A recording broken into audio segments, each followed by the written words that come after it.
Hi, welcome, and thank you for joining Getting Started for Teachers in Exact Path. My name is Jocelyn. I'm a customer success consultant here at Edmentum, and I'm super excited to help get started. So, without further ado, let's pop into our agenda. So, here's the plan for today. We are going to discuss personalized learning. We're going to discuss why I think Exact Path is a fantastic product for personalized learning. We're going to have a quick Exact Path overview. We're going to discuss the diagnostic test. We'll have a little bit of a diagnostic analysis. We will discuss our learning path, and then we'll go a little bit over reporting. I want to talk briefly about personalized learning, and I want to talk about why personalized learning before we get too into it. So let's take a look at two students. Here we have student D, and student D is a brilliant kid. He has so many thoughts and feelings. He can give you a 45-minute lecture on animorphs. But D is pretty obviously ADHD, right? He has a lot of trouble sitting still. He's pretty obviously dyslexic. He has a lot of trouble with reading and therefore word problems and science problems and history, and therefore he has consistently low test scores. This is just kind of what we have seen on his file. D has accommodations for state testing, but there just aren't the resources for him to have an aide full time, nor would that be good for him socially. He's really struggling with this stigma of being special ed. On the other side of the spectrum, we have student J, and student J is known to be gifted and talented. She also has consistently high test scores. She knows everything about everything, and you do not have the resources necessarily to challenge her, nor can you really find these developmentally appropriate materials for the level that she's at. She's got a touch of the ADHD, but she gets high grades on all of her tests, so that's never gotten intervened, right? Her parents, concerned for her social development, turned down the opportunity for her to skip a few grades. But again, you don't have the resources in your classroom to challenge her.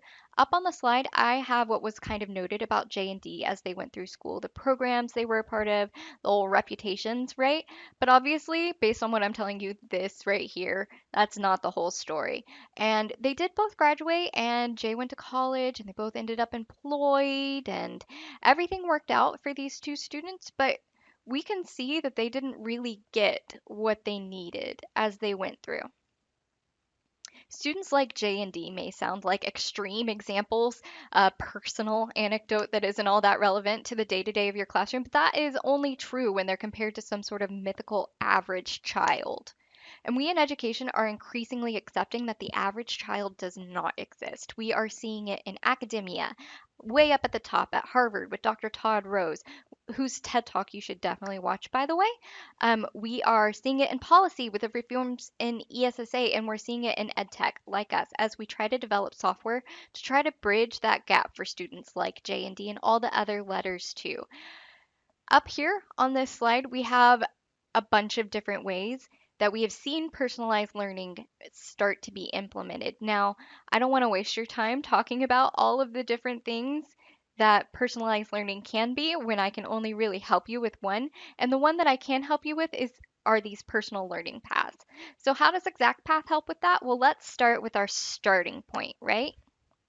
Students begin with a diagnostic assessment. Now we're going to move away from Alex or from J and D for a second so that we can move on to Alex, Olivia, and Ben. Alex, Olivia, and Ben are sixth graders who are taking their diagnostic for the first time. So they are going to begin with a just below fifth grade question, right? Or sorry, just below sixth grade at the top of fifth grade.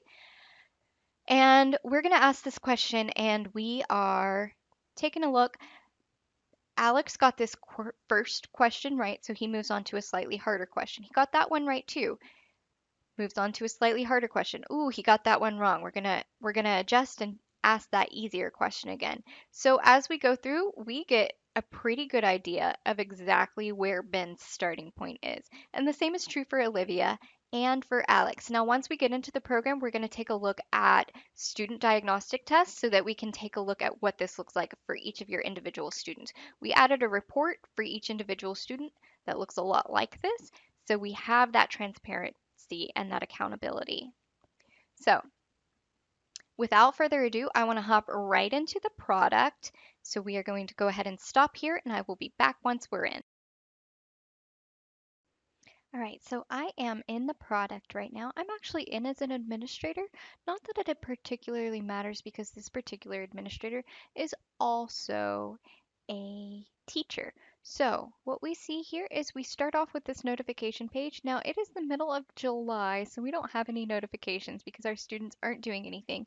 But if we did have some notifications, like our students got locked out of a quiz or if they were failing or struggling, we would have that on our front page here. So that's just one way that we kind of help you keep track of what your students are doing. Now, the first thing that I really want to show you is a diagnostic analysis. So what I'm going to do is I'm going to come up here to reading because I know a little bit more about reading than math. And I am going to come on over to diagnostics. Now, I am running under the assumption that your administrator would have set up your diagnostic for you. That is the case in 90% of implementations that I've worked with. If for some reason your administrator didn't, you can get some quick info on how to do that in our Getting Started for Administrators video. But once your students have taken the diagnostic, you'll have the opportunity to take a look at how they're doing. Now, this particular implementation has actually done 2 diagnostics here. So you can kind of see how we have gone up and to the right, which is exactly what we want. In fact, we have increased by a whole 142 points in this class. So it's pretty great, pretty exciting. So we have our students here, and we actually have one 6th grader who did not take it in this class, but that's okay. These are 2nd graders here, and we can see that they have all grown pretty significantly from test 1 to test 2, which is very exciting. That's exactly what we want to see. Now, every once in a while, you will see some negative growth, and that is a big clue for you to go and pop in and take a look. Sometimes it's standard deviation and they just haven't really advanced, so it looks like they've gone a little bit lower. Sometimes it's they have lost their grasp on a foundational skill that they need to go back and look at. So anytime you see that negative growth, that should set off a bell in your head. But we should be seeing some growth here. I don't know if I can say solidly that there is an average amount of growth that we should be looking for because scale scores work in such a way that the amount of growth that you may see from a 1st grade to a 2nd grader may not be as big as from a 2nd grader to a 3rd grader, may not be as big from a 10th grader to an 11th grader, right? So we're not looking necessarily for an average amount of growth, but you would probably expect to see something pretty you would hope to see something pretty close amongst your students in growth, right? So you'll see their growth, you'll see their scale score, and you'll see their national percentile ranking, which is something that I have a lot of trouble saying. You'll also see their learning path entry grade level by domain. So for example, the first question that they would be asked in reading foundations would be a kindergarten level question, and the first question that they'd be asked in reading informational text would be also a kindergarten question in the case of Alberto here. You'll see their lowest learning path entry grade level. That again is just the lowest level that they're starting at. So their first question on their next diagnostic is going to be a kindergarten question, right? All right. And so you can see 86% of our students have kindergarten as their lowest learning path entry grade level. And then we go from there. So that's the first thing to look at. We have the class results here, which is pretty much all that you would look at as a teacher in addition to the student reports. So I'm going to click in, we're going to go into a student here. And we're teaching the whole child, right? Especially if we're working at these younger grade levels. We know that learning how to read has a big effect on how well you can do math, has a big effect on how well you can do science, and so on and so forth. So when we're looking at these, even if you only teach one subject for the child, if you're working on an intervention program, all of these are worth looking at. For example, if you have a pretty low national percentile rank in math, it's worth looking at reading. and maybe checking out and seeing if it's word problems or something like that to see if the root of the issue is actually they just haven't figured out how to read yet. We're going to come down here. You can see all of the diagnostic scores for your students. So, for example, we can see that in math, he has increased 5 points over this last academic year here. It'll show you all of the reports, all of the diagnostics that they've done in this year. If they had one last year, you can also click backwards to last year so that you can make sure you're still doing that up and to the right thing. I realize it has me going up and to the left on the camera like that. There we go. All right. You can also click in, let's see, I'm going to go to the next. Click into the diagnostic and you can take a look at this individual diagnostic. So we can see that for Alberto, he is right here. He is in the 9th percentile rank, so he's not super well off there, but that's fine. That means we know exactly where we are, and we can only go up from here. So he scored higher than 9% of second grade students across the nation. So this is a norm referenced view, the national percentile rank. We just have this here so that you have an idea of like what these scale scores mean in practicality, right? We all know, we may not know what 758 means. We do know what 9th percentile compared to a norm referenced examination might be. Here, we can also take a look at exactly what his last diagnostic was. So we can see that his first question that he was asked, and he got it correct, was an algebra and expressions question. He spent 30 seconds on it. He got it correct. We asked him another question, item 2, a grade 3 skill. And he got that one wrong. Well, let's come back. We came back to kindergarten. We did counting and cardinality, right?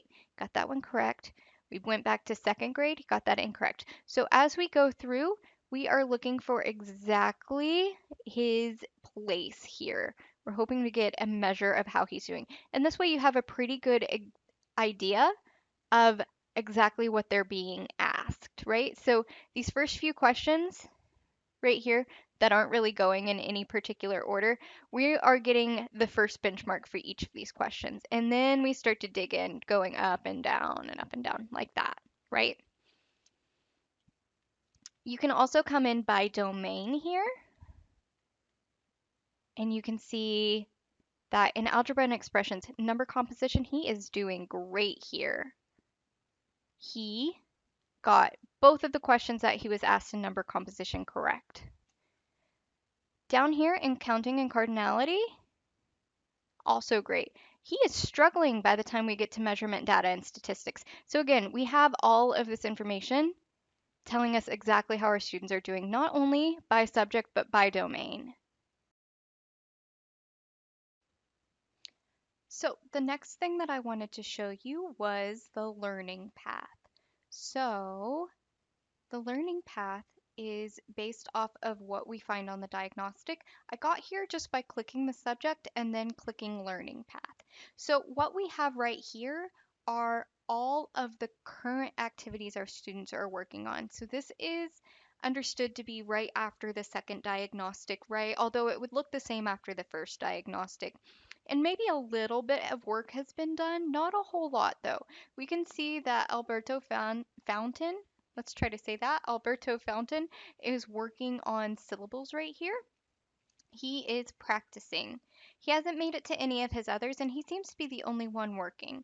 Another thing that we can see is that the last time around on a progress check, Amna Atledge got 5 out of 5 correct on her progress check for categories of objects. She got 0 out of 5 correct for connections between words, but 5 out of 5 for asking informational questions. I can come in here, I can click review skill on this progress check, and I can see exactly what this student got wrong. So if we are using exact path for intervention, as I know many of us do, that's really valuable that that information is all there. So we can see maybe not only just that they got it wrong, but start to dive in and maybe examine why they got it wrong, right? So the way it works is students will take their diagnostic and they will be given 4 topics here. They will have a chance to practice all 4. You'll click and you'll see that they get a lesson and they get practice sometimes, and they always get a mastery quiz. So this is usually what you'll see, just like this. They'll do all of that and then they'll move on to their progress check. Now, assuming they pass their progress check 100%, they will move on to these 4 topics. But let's say Amna gets a 0 out of 5 on connections between words again. One more time, Amna will come here, and this will be connections between words instead of applying sources of information, right? So they're going to retake a topic a maximum of 2 times. And the reason for that is after the second time, we have come to the conclusion that however we are teaching them in exact path is not effective for them. That is your cue as the teacher to go in and take a look and see if this needs retaught in another way. They're clearly missing some foundational skill here. They're just not understanding it. Now, sometimes in this situation, what will be applied is called a building block.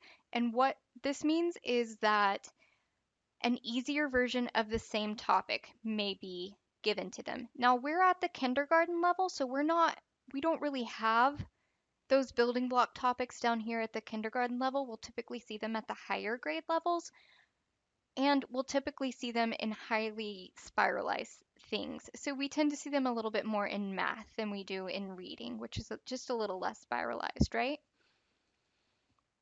But that is how the learning path works. Now, here in the learning path, we have all sorts of resources. Like I said, we can preview the lesson, the practice, and the mastery quiz. But not only can we do that, we can come to our resources here. And we have worksheets in here. Sometimes we'll have videos, we'll have our taco videos. Sometimes we'll have study island topics, and sometimes we'll have lesson ideas. Now, when I was in a position to use lesson plans, I hated writing lesson plans. I love whenever I find little lesson plans that I can kind of take and make my own and really jump off of. So here we have a connections between words lesson plan, again at the kindergarten level. And we have all sorts of stuff here. For the students, we have the procedure, the extension activities, ELL teaching tips. So we have a lot here that the teacher can use and hopefully make their own and get the most out of in their classroom. We really want this to be a full resource for you, right?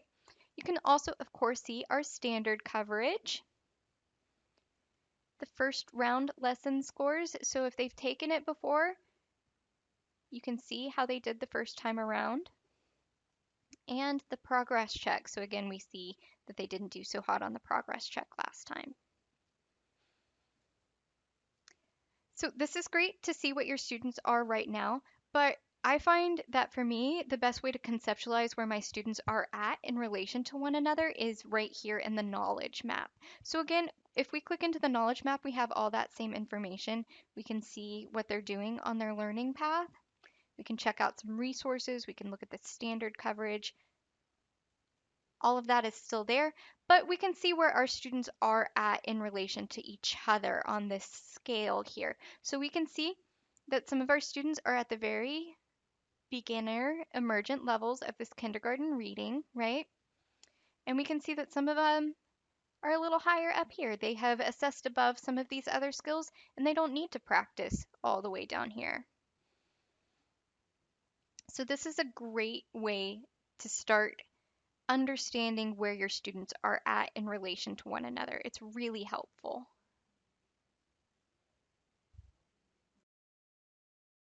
So next, I'd like to go over my classes here. Now we kind of already discussed the homepage, right?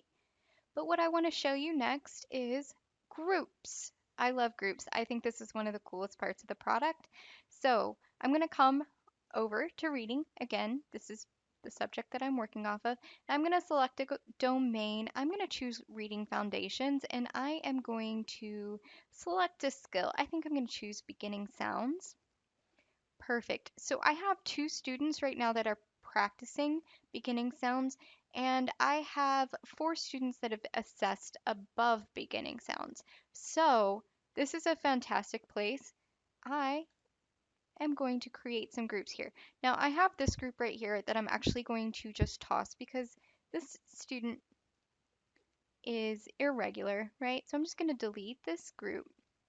But here I have 2 auto groups. Now let's say that I know that Alberto, despite being in this group, kind of really belongs over here, still practicing this skill. I can drag him right over. I can use my best judgment as a teacher. Nothing's stopping me from doing that.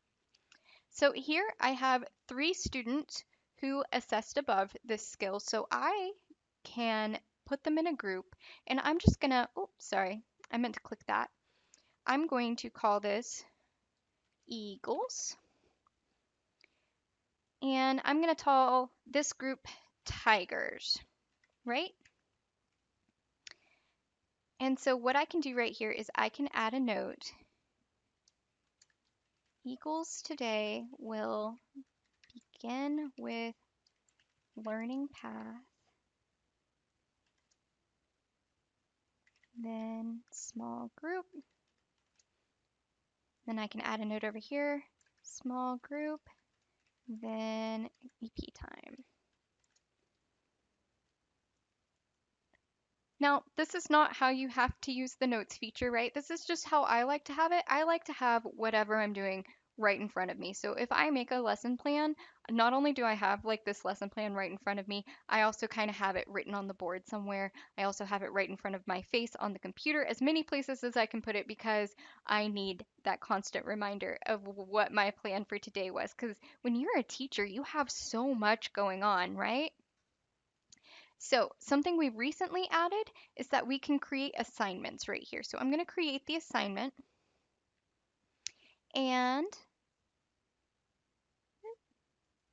I'm going to select the domain, Reading Foundations, and I am going to choose beginning sounds, right? So I can assign these beginning sounds to my students. I'm just going to choose DISCO.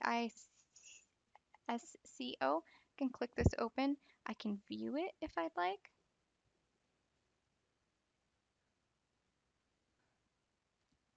All right. And you'll see you have a chance to preview exactly what you're showing your students. So I'm going to click Words Start. are made up of different sounds. You can break up a word into each of its individual sounds. Now, I'm not going This to is make the you word guys ran. It watch has a me do a beginning whole bunch of sound, a exact middle paths. sound, I'm and actually an going to end close this sound. out. But you can see that's right there for them, right? So I can say, I want these students to do DISCO, and I'm going to assign that. And I want these students, I want to start with a small group, right? But once they've done that, I want them to do pat my cat.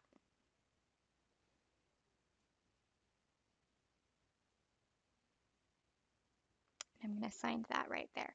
So that's one way that you can pull assignments. You can also say, hey, these students assessed above. Maybe let's try to create an assignment at the first grade level. See if there's anything here at the first grade level for these students, if they're ready for that, right? All right. So now that all of that has been completed, the next thing that I want to show you is content search. Content search is another way that you can assign things to your students. I like, if I'm assigning in a small group, I like groups better than content search. But if I'm assigning to my whole classroom, if we're going over something new in our classroom, I like to come to content search. And again, I'm going to choose reading. I'm going to choose kindergarten. I'm going to choose reading informational texts. Go here. And I'm going to look for this here. And again, I can preview, I can look at the practice, I can look at the mastery quiz, and I can assign this right to my kids right here. So you can see, I can see what my students have been named here, and I can select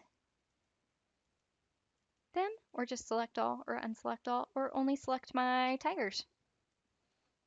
Whatever I'd like to do here. It's all up to me. I have the power. So I'm going to click assign, and then all that's there. Now, once you have assigned your content, whether you do it from groups or content search, you can come right here to assignments. And this is where you will find everything to do with those assignments that you created. So you can also click create new assignment from right there. It'll be just like earlier in the groups. But you can also view what they've done. Now, my students have not done anything here. Let's check. Maybe they have in the past or archived. There's no assignments in here, but that's okay.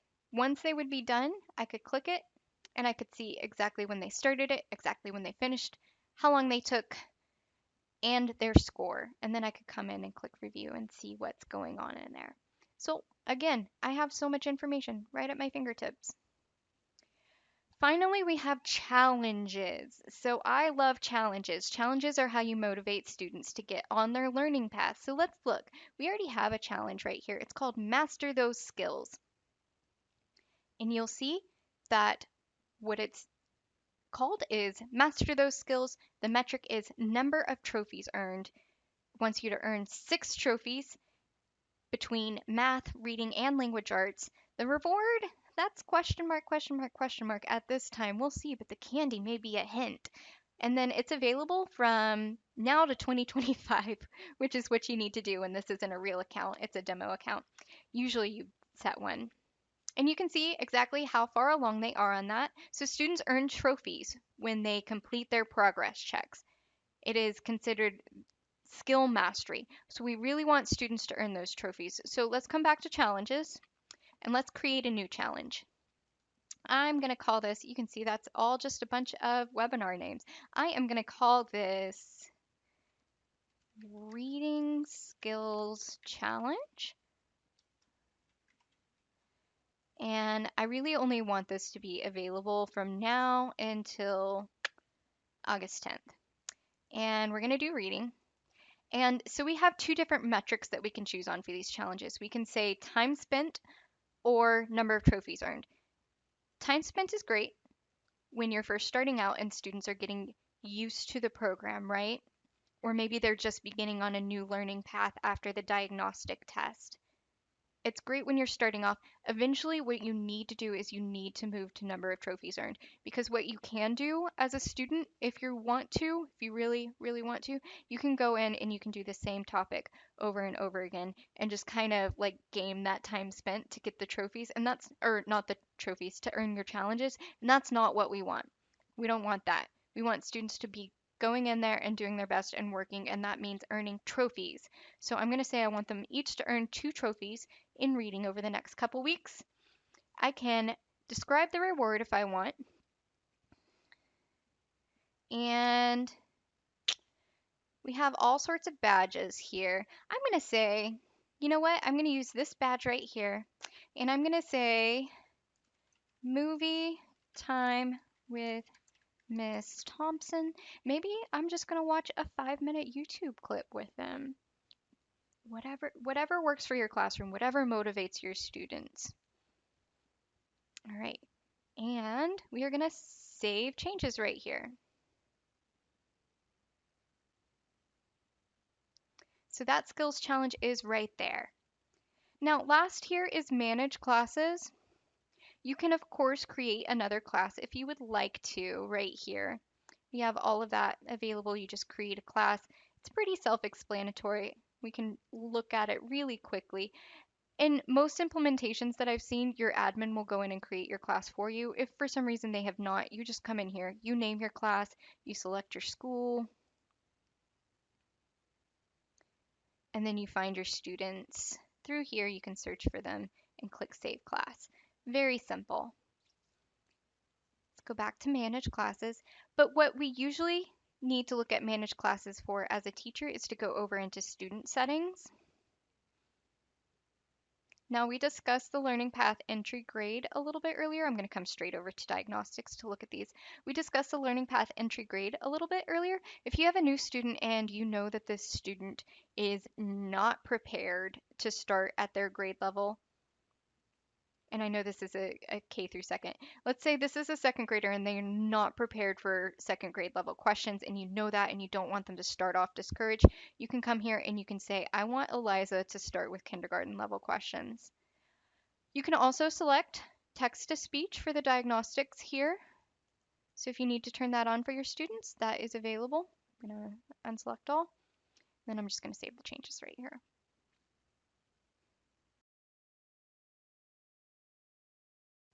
So our last page here is the reports page. So you can see we've got the diagnostic report and the skills report. So this is just based off of the diagnostics that they've done. These have a little bit more to do with what they have done at any point during the school year, including on their learning path. So let's go to the diagnostic reports first. Our first one is a new one, and it is the National Percentile Rank Trend. There are so many outtakes of me not being able to say that. All right, so you can see the academic year, the subject domain, all of that good stuff.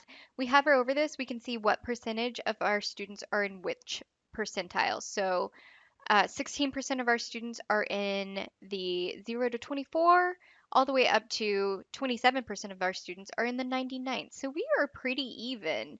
Right there, I think we're kind of average-ish.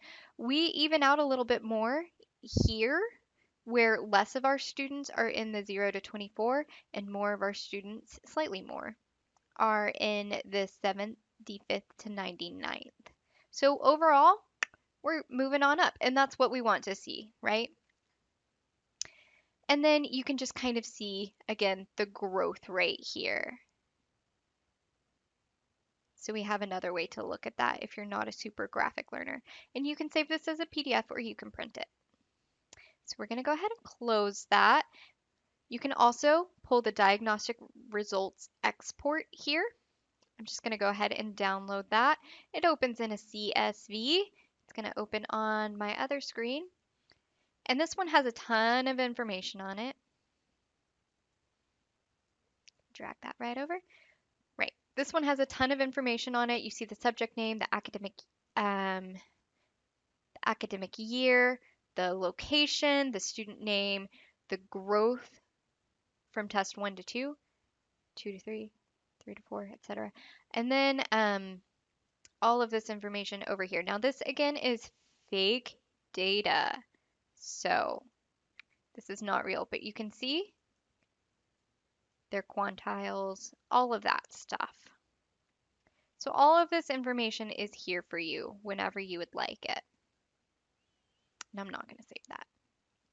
All right. Then over here we have our skills reports. You can pull a skills report for your classes. Let's just go ahead and select 5th grade mathematics.